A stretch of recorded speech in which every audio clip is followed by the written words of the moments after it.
I'm here with Auburn head coach Alex Golesh. Congratulations on the new job at Auburn, first off, and he's also a previous Broyles Award nominee. How important is it to have an award that honors the best coach in college football? Yeah, I think assistant coaches are the lifeblood of the program, and this award. And I don't even know if I realized at the time where I was a finalist. Now looking back at it, because it happens so fast. You're in the middle of the season, you're recruiting. It all happens, and I think the guys you're with in that class become like they always talk about, it becomes family, but they really do. And like my class, all those guys, uber successful, but also really, really good people. And I just think it's the one award that those guys that do a lot of the work, the grunt work, they get recognized on a national stage, and it's become such a big deal. And those guys seem so selfless. I got the opportunity to talk to all of the assistants, and they were like, oh, but it's not about me, it's about my team. Like, I would not be here without our players and our staff. Yeah, I mean, most of these guys are coordinators, and the first thing you realize when you sit at the head of a table on the side of the ball is you're as good as those guys sitting around that table. And obviously the players have a huge, huge piece to do with it. So I do, even though the award recognizes one single coordinator, it truly is an offensive, defensive side of the ball award, whoever wins it. But I think you become, the longer you're in this, you may hate some teams, but you become a fan of coaches and you become a fan of people. It really does seem like a brotherhood. Now, I want to talk about Auburn. You'll be headed into your first year on the Plains, but you're bringing 13 new players with you. 11 of them played at USF, your previous school. What gives you the confidence that those guys can play in the SEC? Yeah, well, there's game film of them against several teams in the SEC. I would tell you they're guys that were either recruited at a high level and chose to come to South Florida or developed. And that's the one thing you're starting to see throughout this transfer portal era is as guys develop, they're all chasing the SEC or they're chasing the Big Ten. And these guys, the fascinating thing about the guys that got in the portal from South Florida is when they got in, who all recruited them. And the fact that those guys chose to come with our staff and chose to come to Auburn hopefully says a lot about the culture that we built there and that we're building right now at Auburn. And you're bringing your quarterback from USF, Byron. What can Auburn fans expect from him this fall? Yeah, I would tell you one of the smartest, toughest football players I've ever been around.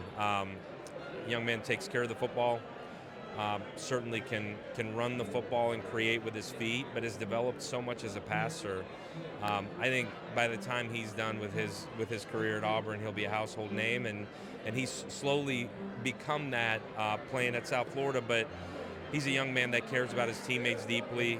He's already 2 months in or a month and a half in, has instilled the culture on the offensive side of the ball. He's working on both sides. He's really integrated himself well. He's so selfless. He wants to be a really good leader, but he wants to learn his teammates. One of the neatest human beings I've been around. And when you got to Auburn, what was the first thing you think needed to change?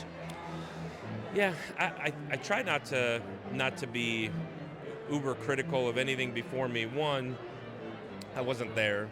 And two, you don't have time. The only thing you got time for is to establish your own standards, your own expectations, quote unquote culture, and move forward. And this, in our profession, in this game, anytime you spend worrying about what happened in the past, I do think you have to learn from history. I do think at a place like Auburn, you certainly have to embrace the history. And why wouldn't you? It's one of the most historic programs in college football. But at the same time, the biggest thing we had to establish is a winning mindset, a winning culture, and an expectation that you're going to go compete every single day. And you're headed into the SEC in a very interesting time. It seems like half the league got a new coach. And also, the SEC is going to a 9-game schedule, as you know.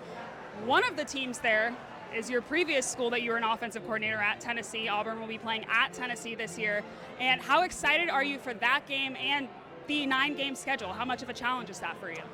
Yeah, I think it'll be fascinating. You took the best league in college football. You added another Saturday where you get to play another team in your own league. Certainly out of our control. I think it's fascinating to sit in our head coaches meetings and listen to guys that have been in the league it's a dogfight every week. You'd be hard-pressed to find a team that isn't uber talented, that isn't well coached, but I think it's why you want to coach in it. You want to coach against the best players, you want to coach against the best coaches, you want to compete at the highest level, and it certainly adds another wrinkle to it. The SEC, you also have to get to play another Power 4 team, so it sets up where you've got to have depth. You've got to have a plan from a sports science standpoint of the gauntlet that you're going to go through. But I'm extremely excited. And you talked about going back to Knoxville.